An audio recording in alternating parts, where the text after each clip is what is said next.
वो कैसी औरतें थीं।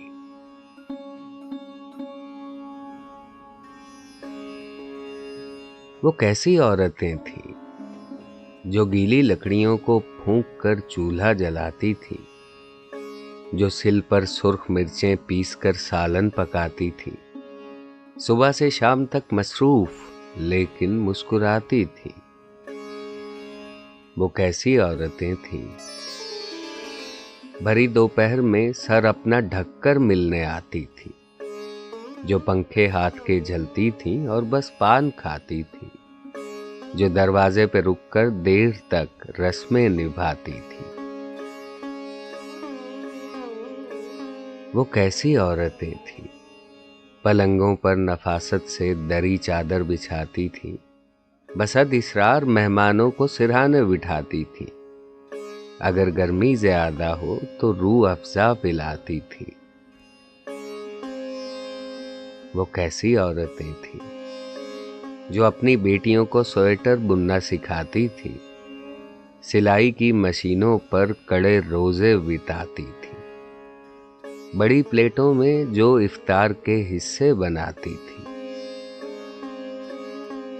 वो कैसी औरतें थीं जो कलमे काढ़ कर लकड़ी के फ्रेमों में सजाती थीं, दुआएं फूंक कर बच्चों को बिस्तर पर सुलाती थीं और अपनी जानमाज़ें मोड़कर तकिया लगाती थीं।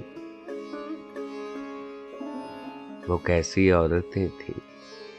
कोई साइल जो दस्तक दे उसे खाना खिलाती थीं, पड़ोसन मांग ले कुछ बाखुशी देती दिलाती थीं, जो रिश्तों को बरतने के कई नुस्खे बताती थीं।